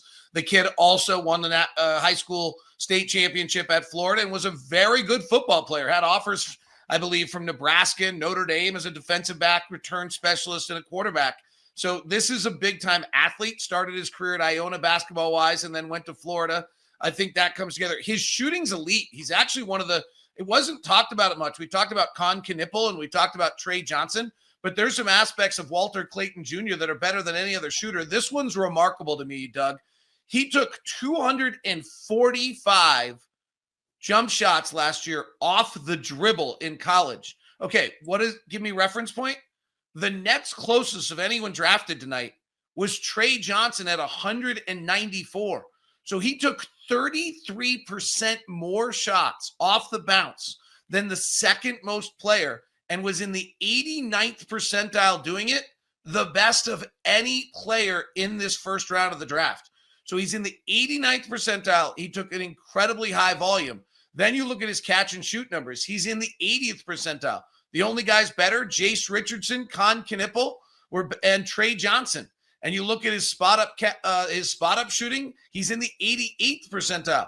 And the only guy better, Con Knippel and Jace Richardson. So this is not only a mature leader and a winner, but this is one of the best shooters that was available in this draft. 22 years old, so a little older. But if you look back at the last few years, late first-round draft picks, Marcus Sasser out of Houston, Desmond Bane out of TCU, Peyton Pritchard out of Oregon, Quentin Grimes, I think by that time out of Houston from Kansas, Christian Brown out of Kansas. Those guys who spent 3 and 4 years in college, drafted late in the first round, have been successful. You mentioned his star play as a football player. When you look back at some of those highlights, he looks really tall for a football player. And then when you look at the highlights from his time in Florida, he doesn't look so tall. Let's talk about his size when it comes to his defensive upside. How do you think he's going to fare defensively versus bigger combo guards or wings in the league? There are 2 reasons he was available, right? Like, let's be honest. We're at the 18th pick of the draft. There has to be some reasons that he's available. 3 reasons. I think 1 was age. 2 is his size, both offensively and defensively. He shot just 56% at the rim last year. That's where I think that size kicks in on the offensive side. And then defensively, he's only a +1 wingspan. He's 6'3" with a 6'4" wingspan. So yeah, that's the drawback. That's why he was available with those shooting numbers, with that pedigree, with that national championship. That's why he was available at 18. When you zoom out and look at the draft as a whole, Ace Bailey at 5, now Walter Clayton Jr., you combine that with all of the context of what you currently have on the roster in Utah, and it says what about the status of the Jazz's rebuild? So let me ignore the whole roster for a second and just take the night. I think a lot of people say this, okay? The Jazz would have liked Cooper Flagg. Like, let's be honest. So the idea that we got everyone we wanted. Once the Jazz were 5th, they probably wanted Dylan Harper. Then I think they probably wanted Ace Bailey. Like, that's the way this thing looks. From the conversations I had with people, it was clear to me going into tonight that the goal of the night would be Ace Bailey and Walter Clayton Jr., that those were the 2 players. And by trading up to 18, I think they proved that. When I first saw the report that Walter Clayton Jr. came across 18, I was like, dang it, they didn't get their guy. Then obviously the next report was the Jazz traded up from 21 to get that. They traded second-round picks that I think second-round picks are maybe the most overrated thing in the world now with the amount of kids that go back to college. So I think from a Jazz standpoint on the night, they got what they want. From the standpoint of where the rebuild is, if you include Walker Kessler in the rebuild, there's one player that they know is a rotation, bona fide NBA rotation player, and that's Walker Kessler. But if we're honest, we don't know yet on Keontae George or Bryce Sensabaugh or Taylor Hendricks, who was injured all year, or Isaiah Collier or Cody Williams or Kyle Filipowski. They have 6 young players. They now have 8 young players, and they don't necessarily know which of them are going to be NBA rotation players. So I would say the rebuild is still in its infancy. All right, let's focus on Walter Clayton Jr. For more on his game. Here's Brendan Olson of Locked On Gators. The best shooter in the 2025 NBA draft, Walter Clayton Jr., has a new home. I am Brendan Olson with Locked On Gators. Walter Clayton Jr. was the coldest shooter I've ever laid eyes on a college basketball court. No moment was too big for him. In fact, Walter Clayton Jr. might have been too big for every single moment that was thrown in front of him as he led the Florida Gators to a national championship, and he carried the offense at times. You look at the biggest moments, the biggest games, and even if he's not playing a great game at that moment, he goes out and gets the bucket when it's needed. We saw him facilitate the offense all season. He's been proven that he could be a playmaker and not just a bucket getter. If he improves that defense just a bit, you're looking at a guy that's going to have a long career as a rotational player in the NBA. Love Walter Clayton Jr.'s game. I think he's a very modern basketball player, and I think he's going to have a lot of success at the next level. For continued coverage of Walter Clayton Jr., make sure you check out Locked On Jazz and David Locke on YouTube or wherever you get your podcast, part of the Locked On Podcast Network, your team every day. Thank you, David. Thank you, Doug. The pick is in. The Miami Heat have made a selection in the 2025 NBA draft. Now by and Miami Heat have selected Casper Yakonis out of Illinois with the 20th pick. Wes, your reaction to getting Casper at 20? Surprised, right? The guy just kept sliding and kept sliding, and we're sitting here at Kaseya Center for the Heat watch party and doing the math and just thinking, is this guy going to fall to Miami? This is not somebody that the Heat even worked out pre-draft. And so unsure if they were going to go ahead and take that swing there at 20, but ultimately it was too much of a talent to pass up. Let's remember that the Heat had an opportunity to maybe tank at the end of the year, maybe not win 2 road games in the play-in tournament and end up with a lottery pick. This is a guy who is projected to be a lottery pick. He falls to 20. Miami kind of miraculously gets a lottery pick in a sideways way out of this. So I think it's a great pick for them. I think he fills a lot of needs for them. It's a big swing for a team that needed to take a swing on some potential and some upside. And he definitely provides that and some playmaking and some ball handling that this roster desperately needs. Size, court vision, combo guard versatility. What do you think they valued most in Yakonis? The ball handling and the playmaking. This is a team in desperate need of just a pick and roll playmaker. I don't know that there was a worse team last year at running pick and roll than Miami. If you just go through their guards, where Terry Rozier was unplayable, Tyler Hero's not a natural passer. They traded for Davion Mitchell late in the season, who was a journeyman at that point. I don't know that there was a team with a worse situation passing-wise than Miami. So they go ahead and get on, by a lot of accounts, the second best pick-and-roll playmaker in the draft behind Diego Demon. Some people had him as the number 1 pick-and-roll passer in the draft. So this is a guy with an immediate NBA skill set, and I think he walks in right away. I think he walks into Miami's locker room as the team's best passer, day one. Now, he was turnover prone at Illinois. That was a knock on him coming into this draft. Do you think that that was the main reason for the slide? Do you have any speculation as to why he slid? And are you confident that Miami's development system can work out some of those kinks? Yeah, I'm unsure why he slid. He was dealing with a forearm injury late in his tenure at Illinois, so maybe that's something popped up on the medicals or something like that. For some of these teams that let him slide. The other weird part about how the draft board broke, you have Brooklyn taking Yegor Demon at 8. There wasn't, after that, a natural fit, especially after Portland traded out at 11 with Cedric Coward going to Memphis there. After that, there just wasn't really a natural fit for him. And so he kind of just kept tumbling down the draft board until there was a team with an obvious fit like Miami. So sometimes this stuff just happens. Sometimes it's just a fit thing. Sometimes it's like, hey, this guy was our second favorite guy on our board. We just went with our first favorite guy on our board instead.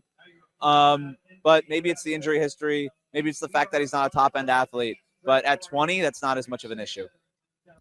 The Miami Heat, they miss out on the Kevin Durant sweepstakes. Of course, he gets traded to the Houston Rockets. There are reports from Shams Charania of ESPN that the Heat could be targeting Jonathan Kuminga of the Golden State Warriors for a sort of plan B situation. When you take that and you combine it with the pick that they've made here, it says what about Miami's plans for next season?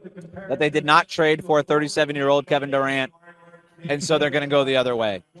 I think at the end of the day, Miami didn't offer all of their good young players and draft picks because they looked at themselves in the mirror and said, yeah, if we add a 37-year-old Kevin Durant, we're still probably too many pieces away from getting to where we want to go, which is, winning the Eastern Conference, getting back to the NBA Finals, and potentially winning a championship.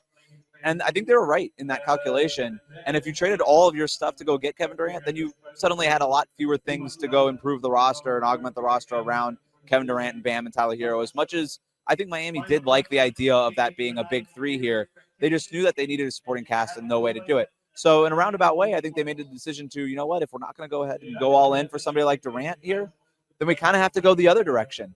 Bam's 27, Tyler Hero's 25. They're not old, they're not necessarily young, but they're not 37, right? And I think at the end of the day, you're seeing Miami make a calculated, not necessarily a step back, but really embrace maybe a youth movement here and say, our two best guys are 27 and younger. We like Nikola Jovic. We like Jaime Jaquez Jr. We like Kel'el Ware. Let's go ahead and take another guy here in the first round who we're pretty high on in Yakonis and keep building that way. And so if you look at Kuminga, 22 years old, 23 years old, he's another guy who fits that timeline. He's not 37. There's a lot of upside there. So I think that's what you're seeing the Heat do is again, it's not a rebuild. I don't even know if you call it a soft rebuild, but it's just a younger direction, perhaps. All right, they roll the dice. They keep the pick. They fill a need. For more on Casper Yakonis, here's Sonny Verma, host of Locked On Illini. Let me tell you why Casper Yakonis might be the sleeper of the NBA draft. My name is Sonny Verma, your host at Locked On Illini, and let me tell you a little bit about Casper. Casper was one of the best players in the entire country for the first 2 months of the season, carrying this Illinois team to 22 wins on the season. He did have an injury about 3/4 of the way through and didn't quite recover from that. But if you're looking for a 6'4.5" point guard with size, poise, and ice in his veins, you can't do much better than Casper. Sure, his game is not flashy, but it brings you results. I'll tell you, any NBA team is going to be very lucky to draft Casper.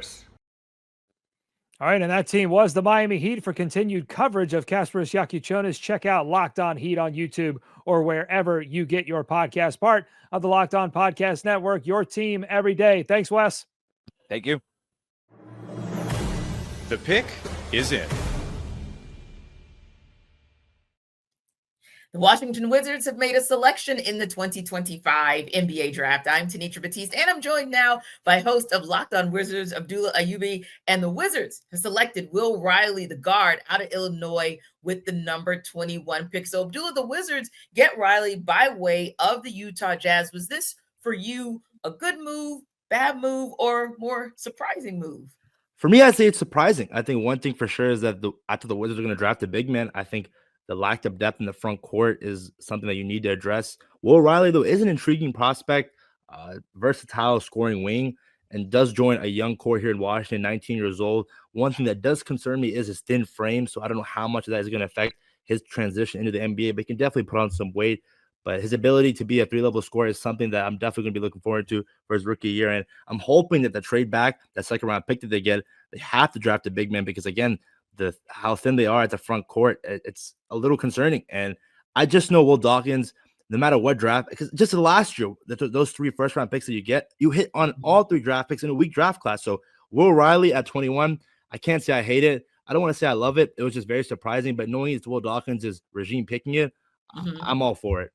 So I got to ask, what made it so surprising of a pick for you? Was there another pick that you felt like was maybe a bit more of a fit for what these Wizards need? So I think it was Asa Newell. I think a guy like him, he was supposed to potentially be late in the lottery, but he's been falling. And I thought a guy like him, maybe the fact that he and Alex Sarr play the same position, but I truly thought that you can put Newell in the 4 and then transition Sarr to the 5. Sarr needs to be more aggressive. I think that's something that we'll see come his sophomore year. But Will Riley was just, I didn't think he could be a possibility at 18. And for sure, I thought there was the idea of trading up for a guy in Kaman Malawatch, Thomas Sorber, Derek Queen, but they went out early right after the top 10. So we'll have to see. But again, Will Dawkins, this whole regime, they know what they're doing when it comes to drafting, and we clearly saw that from last year's draft. So when you think about Will Riley, and like you mentioned, some of the upside there and some of the areas of improvement, do you feel like he's a player that truly does have maybe more of a higher ceiling versus, say, a high floor? Yeah, he definitely has some potential. I think the size of him at 6'8", averaged a little under 13 points per game last year. The free throw percentage could get a little better. I think that's something that the Wizards just haven't been really good last year when it comes to the free throw line. You got to make your free throws. But I'm going back to the whole being a thin wing is just something that, especially if you want to be a guy that can score, take you to the paint, you're going to be bruised a lot in today's NBA. And we expect him to be that wing that can score, especially if Bilal Coulibaly doesn't take that year 3 jump offensively. Yeah, and obviously to get the number 1 pick in the draft, like Alex Sarr, that means you're not that good, unless, of course, you're talking about this year with a 1.8% chance and you're the Dallas Mavericks, or even a 3.7 or 3.7% chance that the Atlanta Hawks had in getting Zachary Reese-Shea. But when you get up there in that space of where Reese-Shea and Sarr too, where they were, obviously you're most often not that good of a team. That said, Abdullah, when you look at this pick, how does, if at all, especially in the short term, how, if at all, does Will Riley help this DC team to just finally somehow find their way out of the I call it cellar dweller of the East? I think a big thing is just offensively. The Wizards have been bottom 5 in a lot of offensive ratings, and scoring wise, when it comes to a young team, it's identity. And you're paired up with a lot of young guys in this team. You got Bub Carrington, Alex Sarr, Keyshawn George. Now, I don't Will Riley, Trey Johnson. There's going to be a lot of touches that need to be spread out. And a guy in Will Riley can definitely make his mark sooner rather than later, especially with the summer league coming up. I'm excited. As much as I love Trey Johnson, but Will Riley is now going to be an intriguing guy to watch come summer league. And I can't wait. And again, I don't want to hate on the draft pick. I'll go back to the whole, like, who was there. Obviously, I brought up Asa Newell, but also a guy in Danny Wolf, who I was a big fan of. I thought he was a 7-foot Jokic, the way he can move. But again, knowing Will Dawkins, there's always a plan. And I think in the second round, you have to go with the big man. And just a real quick one for you. I wouldn't be me if I wasn't asking you about Jordan Poole. Just real quick, what are your thoughts on Wizards parting ways with him? Yeah, it sucks because for me, I get attached to a lot of players. And a guy in JP13, how he got better here in Washington was just so amazing to see. I did think the compensation that we got back wasn't as great. I get the salary cap dump, but at the end of the day, the fact that Desmond Bane goes for 4 unprotected first-round picks, Mikal Bridges goes for 5 draft picks, I get it. Those guys, they are better than Jordan Poole. Don't get me wrong, but you could have net 1 first-round pick. To me, it's a little absurd, but at the end of the day, Will Dawkins realizes that he just didn't fit the timeline here in Washington, and he's more focused on the development of a guy like Bub Carrington. There it is. Appreciate you, Abdullah. And for more on Will Riley, here's Locked On Illini host, Sonny Verma. Will Riley might end up being one of the best scorers in this NBA draft. My name is Sonny Verma, your host of Locked On Illini, and it was such a pleasure to cover Will all season long. Will came with a lot of fanfare. He was the highest ranked recruit for Illinois in the modern era, and he did not disappoint. A 3-level scorer who can find his own shot. He can attack the rim. He can shoot the 3-point shot. As the season progressed, he got better with his playmaking skills. And I would argue by season's end, Will Riley was the best player on a 22-win Illini team. I don't know where Will Riley's going to eventually end in the NBA draft. I do think he has potential to go in the late lottery pick, but I will tell you one thing. I think there's going to be a lot of teams that are going to regret passing on him. For continued coverage of Will Riley, check out Locked On Wizards on YouTube or wherever you get your podcasts. Part of the Locked On Podcast Network, your team every day. The pick is in. The Atlanta Hawks have made a selection in the 2025 NBA Draft. I'm Tanisha Batiste, joined now by host of Locked On Hawks, Brad Rowland, and the Hawks selected Asa Newell, the forward, out of Georgia with the number 23 pick. But before we talk about the pick, Brad, got to talk about the Hawks, Celtics, and Nets reportedly agreeing to a 3-team deal Tuesday to send Kristaps Porzingis and a second-round pick to the Hawks, Terrence Mann, and Atlanta's 22nd pick to the Nets, Georges Niang, and the second-rounder landing in Boston. What'd you think about those moves for the Hawks? I really liked it. I thought it was a good kind of calculated risk for Atlanta. Porzingis has the injury issues that we all know. He had the illness this last season, but he kind of unlocks a lot for the Hawks with his size and also his shooting ability. The Hawks, every team's looking for that, guy who can anchor at the rim defensively and also shoot. And the Hawks are looking for that, and they got that in Porzingis at a cost that was very manageable. You give up a first-round pick, but it wasn't like that was what it probably would have been a year ago to get Porzingis. So you're kind of buying low at a good time and adding a player that can definitely help you. Yeah, I think, like you said, to that point, having sort of that true big, they've got bigs, but having that true big and that type of versatile big, especially as guys with the likes of Onyeka Okongwu kind of finding his form in that space and kind of knowing that they might be ready to pretty much part ways with Clint Capella. It does seem like, I love the word you used, calculated risk. Now, the Hawks get Asa Newell by way of the New Orleans Pelicans. More of a good move, bad move, or surprising one for you? I love the trade, especially, trading down, getting a unprotected first-round pick next year from New Orleans. That's a fantastic value. That was a great piece of business, in making calls around the league. Everyone was kind of in unison about how good of a value the Hawks got in that trade. And then with Newell, you got, local products, played at Georgia, certainly a very reasonable pick at 23, especially, defensively, really flies around, good athlete. Has some uncertainty on offense, but that's what you're going to get in the 20s. Nobody's perfect in the 20s, and I think a guy that certainly adds talent and youth and upside to the Hawks. Yeah, and he's a guy as well, to your point, just his ability to kind of bring something fresh, something new. I think that's the direction that we're seeing the Hawks go in. So when you look at that pick, Brad, also as kind of like a balance, if you will, because you get a little bit of that veteran presence plus with a Kristaps Porzingis, but then you look at the Hawks making that move to get some youth in there with an Asa Newell. So how do you feel like Asa Newell kind of rounds this team out, just in terms of what the new front office is trying to do? I think he fits well as far as being able to play with Okongwu, with Porzingis, some positional versatility, some defensive versatility, in particular the way he flies around.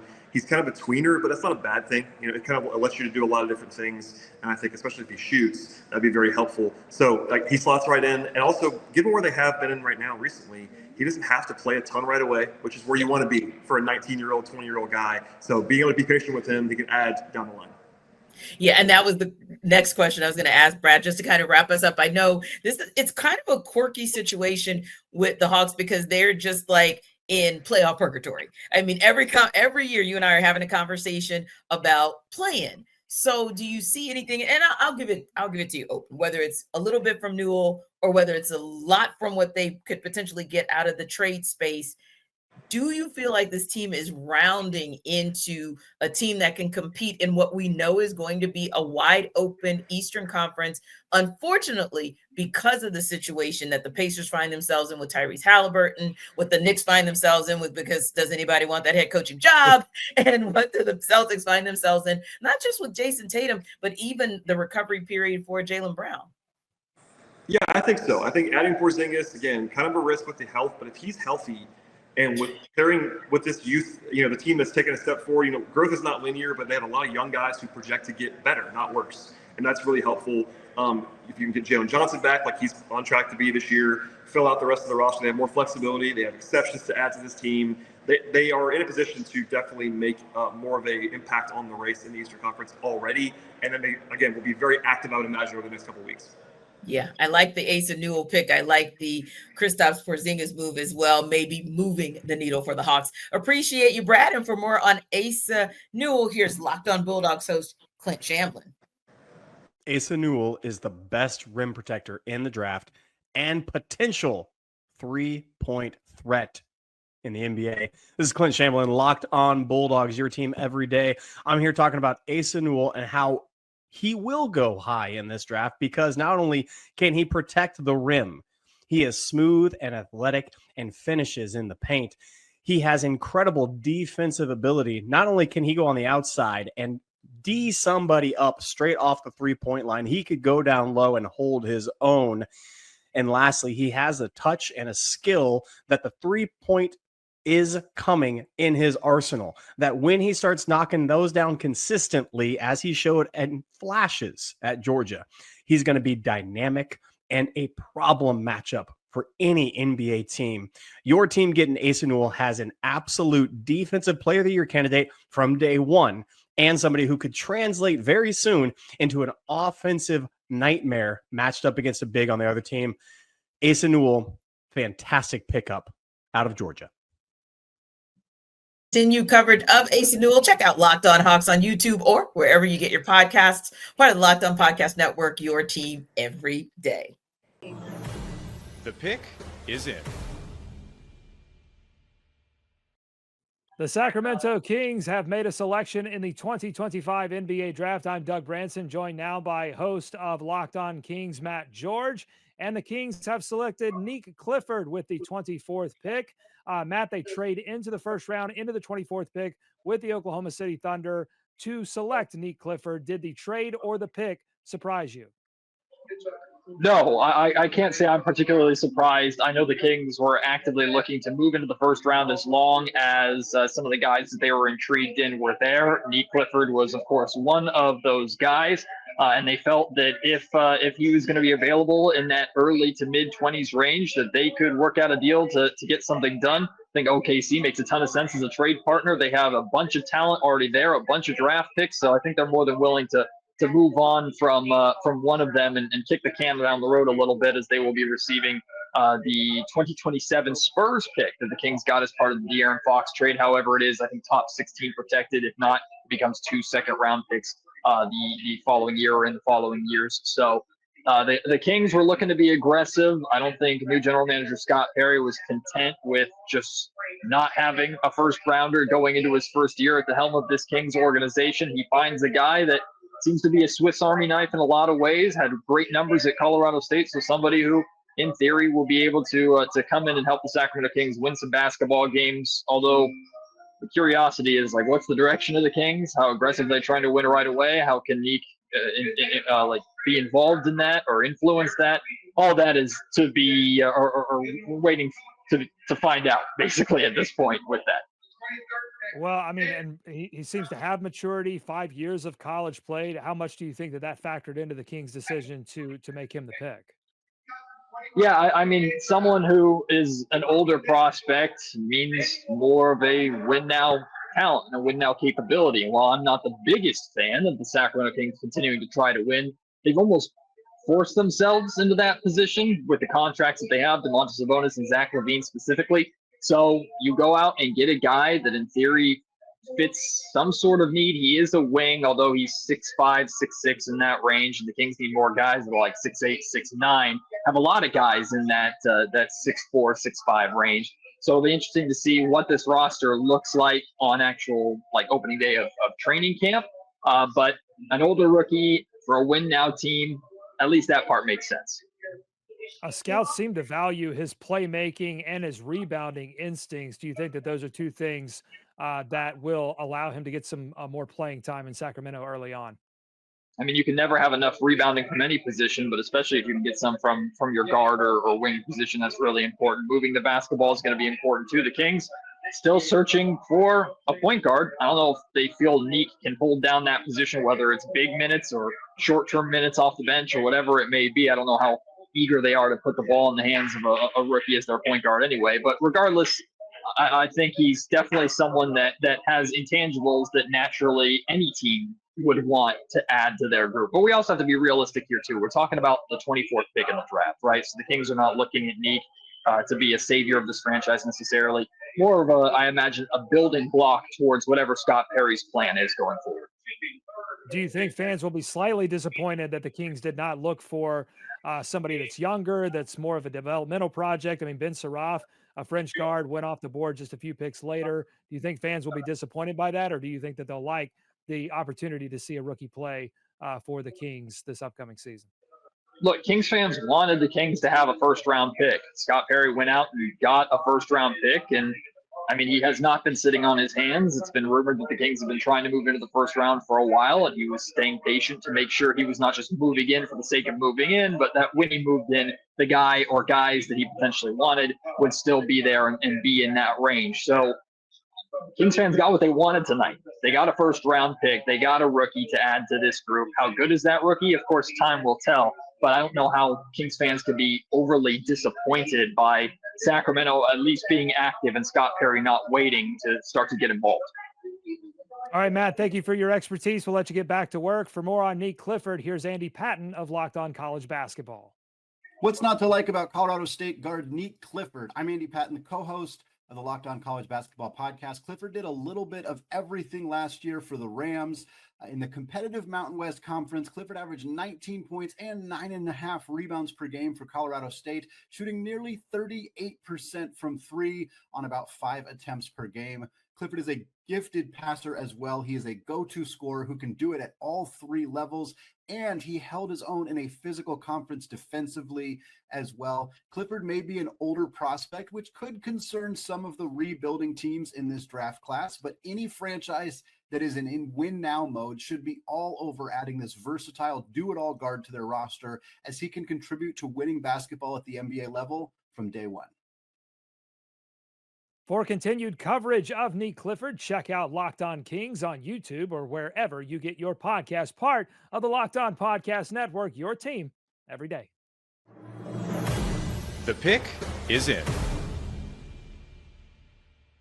The Orlando Magic have made a selection in the 2025 NBA Draft. I'm Tanitra Batiste, and I'm joined now by host of Locked On Magic, Philip Rossman-Reich, and the Magic have selected Jace Richardson, the guard out of Michigan State, with the number 25 pick. The Magic, of course, get Richardson, that pick by way of the Denver Nuggets. For you, Philip, was this more of a good move, bad move, or a surprising move for you?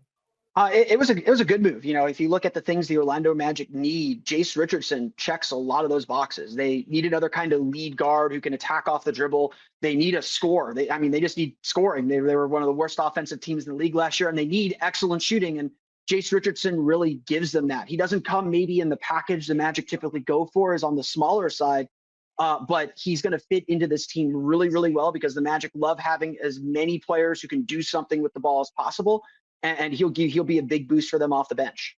Yeah, because when I think about offense, Philip, I got to tell you, I don't think Magic, and I do think about them needing, it's like literally possessions on top of possessions and players that can actually do something with those possessions. So yeah, you're absolutely right. They've been making some moves, it seems like, to address that of late. And then as well, I thought this was interesting. A lot of commentary about Jason Richardson's son not being invited to the green room, maybe indicative of where it was thought he'd be drafted. But did you expect him to actually still be available at 25?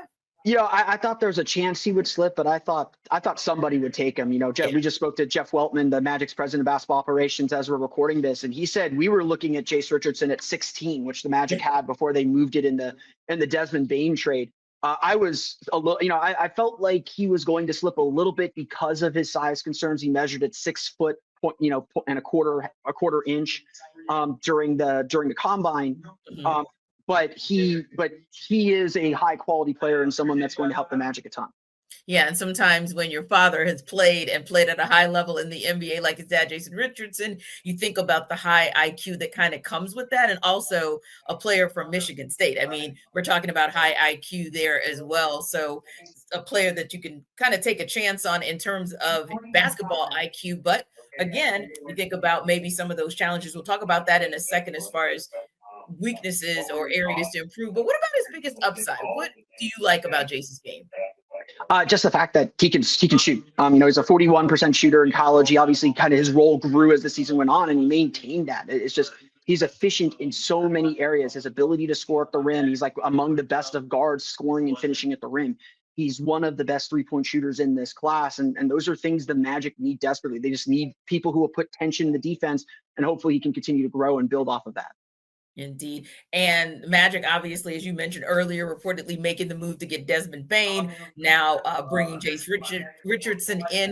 This is a wide open Eastern Conference, a time where you want to make some tweaks to your roster and make some moves in hopes of maybe taking advantage of, albeit unfortunate, situations with Tyrese Halliburton and the Pacers, with the Knicks not knowing who the heck is going to be at the helm come fall, at least as of today. And of course, Jason Tatum, and to some extent, even not kind of knowing about Jaylen Brown. All of that said, do you feel like these moves, Richardson, Bane, can contribute to what the Magic are trying to do in being contenders in the East? Absolutely. I mean, again, we talked about it. The Magic's biggest weakness was their offense. They were last in the league in 3-point field goal percentage. Yeah. They added one of the very best 3-point shooters in the league and one of the best 3-point shooters in this draft class. They were 27th in offensive rating. Their offense should be a lot better. They still have some things to do to add to their depth and be better on that end, but they have come very far from where they were at the end of last season. And with the East being this wide open, as long as they're healthy, they're very much in the thick of things. Yeah, I'd always say every time they came to town here in Atlanta, one of the more dangerous teams coming out of the East. Appreciate you, Philip. And for more on Jace Richardson, here's Locked On Spartans host Matt Sheehan. You know what they say, great things come in small packages. That is certainly the case with Jace Richardson. What's up, everyone? Matt Sheehan of Locked On Spartans. And yes, Jace Richardson played his college career, his all 1 year, at 6'3" on a college roster. Well, unfortunately, at the combine, measured just a tick over 6 feet tall, and that could be a limitation for him. On the defensive side of the ball, yes, he was a plus defender in college, but could that lack of size make an impact on the defensive side of the court in the NBA? Does he have any other flaws? Like, yeah, sure, he favors going left more than he likes going right, but guys, overall, this is a dynamic player on the offensive side of the court here. I'm not going to say that he's single-handedly dragged Michigan State to a Big Ten title, but there is no Big Ten title without Jace Richardson and what he did on the offensive side of the court, finishing at the rim at a 69% clip, and then from three-point land, goodness gracious, 41%. He has great vision, an outstanding passer. Guys, I know that, hey, he might slide to the back half of the lottery or even outside the lottery, but all things considered, he is a plus player for whatever NBA franchise is about to get him. And for continued coverage of Jace Richardson, check out Locked On Magic on YouTube or wherever you get your podcasts. Part of the Locked On Podcast Network, your team every day.